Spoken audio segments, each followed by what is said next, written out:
Create simple and easy. झाडू मारणे, लादी पुसणे, धूळ पडली असेल तर साफसफाई करणे हे सगळं आपल्या डेली रुटीनचाच एक भाग बनलं आहे. मग दररोज एवढी क्लिनिंग करूनसुद्धा घर क्लीन आहे असं वाटतच नाही. काय कारण असेल बरं?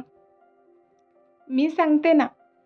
दिवसभर घरामध्ये इकडे तिकडे विखुरलेल्या वस्तू, अस्ताव्यस्त घर, अनऑर्गनाइज प्लेस एक्सेट्रा यामुळेच खरं तर घर क्लीन केलेलं असलं तरी ते वाटतच नाही.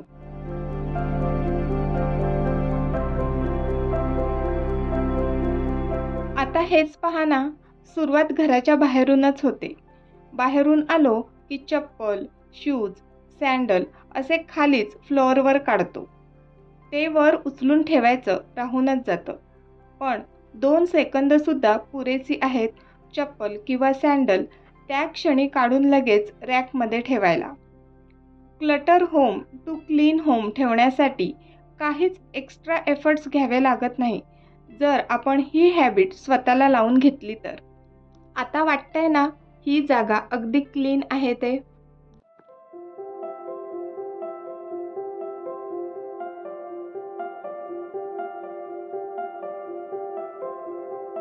अशी रिकामी जागा दिसली की आपल्या हातून आपसुकच तिथे काही ना काही ठेवलं जातं.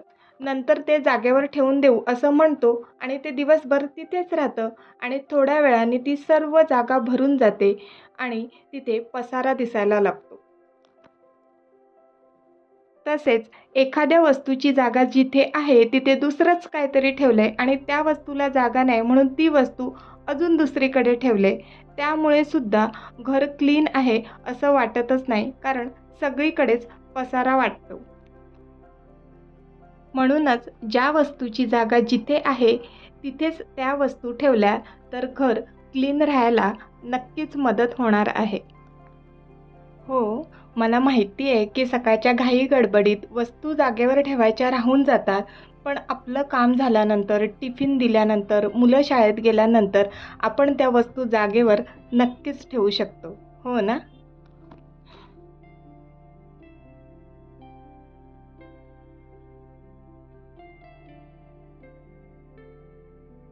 नेक्स्ट, घर क्लीन न वाटण्याचं आणखी एक कारण म्हणजे बास्केट किंवा किचन ट्रॉली ओव्हरफ्लो करणं. तसेच वॉर्डरोब किंवा ड्रॉवरमध्ये जास्तीचे कपडे कोंबणे. आता इथेच पहा ना, बास्केटमध्ये डब्यांचा ढीग झाला आहे. किचन नॅपकिन आणि भाज्यांच्या पिशव्या ज्यामध्ये ठेवते ते सुद्धा ओव्हरफ्लो झाले. हे तेव्हाच होतं जेव्हा आपण फक्त नवीन वस्तू आणतो पण जुने, खराब झालेले वस्तू किंवा कपडे बाजूला काढत नाही. म्हणूनच जुने, खराब झालेले कपडे बाजूला काढणे, प्लॅस्टिकचे वन टाईम यूज असलेले डबे गरज नसतील तर काढून टाकणे, न वापरायची भांडी लॉफ्टमध्ये ठेवणे. यामुळे बास्केट, ड्रॉवर्स, ट्रॉली आणि कपाटामध्ये वस्तूंना, कपड्यांना व्यवस्थित जागा होईल आणि तो भाग नेहमीच क्लीन राहील. तुम्ही जर आतापर्यंत माझा व्हिडिओ पाहताय म्हणजे नक्कीच तुम्हाला माझे व्हिडिओ आवडत असतील. पण जर तुम्ही माझ्या चॅनलला सबस्क्राईब केलं नसेल तर पटकन सबस्क्राईब करा, म्हणजे नवनवीन व्हिडिओचे नोटिफिकेशन सर्वात आधी तुम्हाला मिळतील. आणि हां, तुमच्या मित्रमैत्रिणींना सुद्धा नक्की शेअर करा. घरात जर सगळीकडे वायर आणि वायर दिसत असतील तर घराचा संपूर्ण लूक खराब होतो. मग ती जागा कितीही क्लीन करा. अशा वेळीस शक्य असेल तर इलेक्ट्रॉनिक वस्तूंच्या वायर काढून ठेवणे, चार्जरच्या वायर व्यवस्थित गुंडाळून ठेवणे,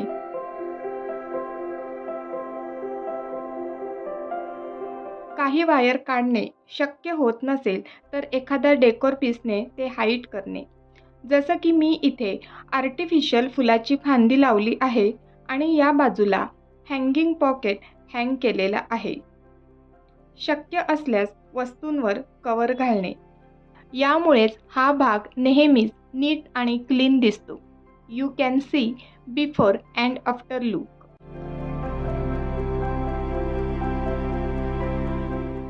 प्रत्येक व्यक्तीच्या अंगी काही ना काही कला असतेच.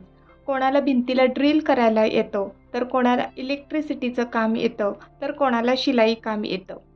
आणि मग त्या रिलेटेड वस्तू जसं की स्क्रू, नॉब्स, बटन, सुई, धागा, रीळ, किती त्या छोट्या-छोट्या वस्तू आणि मग आपणच कन्फ्यूज होतो जर त्या वस्तू एकमेकांमध्ये अशा मिक्स झालेल्या असतील तर. जर ह्या छोट्या-छोट्या वस्तू व्यवस्थित ठेवल्या तर आपण क्लिअर असतो की कोणत्या वस्तू कुठे ठेवल्या आहेत. त्यासाठी असे मी कंपार्टमेंट असलेले बॉक्स यूज करते.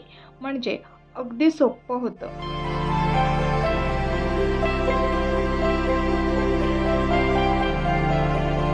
घर नेहमीच क्लीन ठेवते, पण एखादं शेल्फ, टेबल, ड्रेसिंग युनिट, वॉर्डरोबमध्ये डेलीच्या वस्तू अशाच रँडमली ठेवल्या तर डेली ती जागा क्लीन करणेसुद्धा अवघड होत असेल ना? त्यासाठी सर्वात आधी अशा सर्व वस्तू बाजूला करा आणि अशा प्रकारचे ट्रे, बास्केट, होल्डर यूज करून पहा. बास्केट किंवा ट्रे बाहेरून विकतच आणायला पाहिजेत असं नाही. कार्डबोर्डचा चौकोनी बॉक्स असेल तर तो कट करून सुद्धा आपण इथे यूज करू शकतो. होल्डरचा उपयोग कंगवे किंवा क्रीम असतील ते ठेवण्यासाठी करू शकतो आणि ट्रेचा उपयोग अशा प्रकारच्या सर्व बॉटल्स किंवा skin care, hair care related product असतील ते ठेवण्यासाठी करू शकतो. आणि तुम्ही पाहू शकता की लगेच किती डिफरन्स दिसत आहे. बास्केट आणि होल्डर्समध्ये ठेवल्यामुळे त्या जागेचा लूक अगदी चेंज झाला आहे आणि डेकोरेट करायची आवड असेल तर एखादी फुलदाणी किंवा फ्रेमसुद्धा तुम्ही त्याच्या बाजूला ठेवू शकता.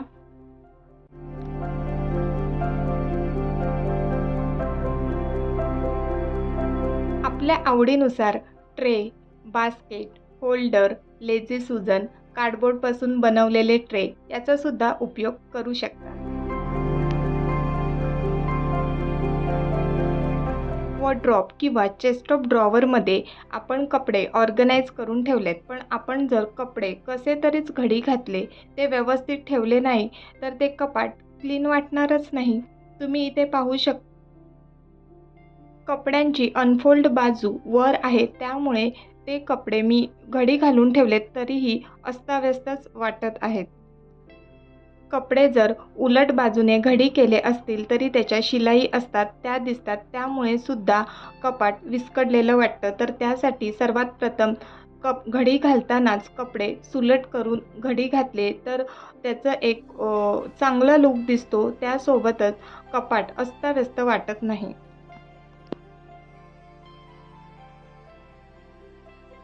तसेच कपाटामध्ये कपडे ठेवताना घडी घातलेली जी खुली बाजू आहे ती आतील दिशेने आणि फोल्ड केलेली बाजू आहे ती बाहेरील दिशेने ठेवली तर दिसताना सुद्धा नीट दिसतं आणि कपाट छानपैकी क्लीन लूक दिसतं.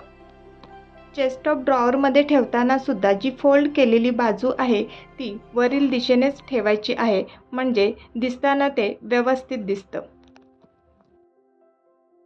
अशाच प्रकारे मी सर्व कपडे घडी करून घेतले आहेत आणि इथे ठेवत आहे आणि तुम्हीच पाहू शकता बिफोर आणि आफ्टर लूक किती फरक जाणवतोय.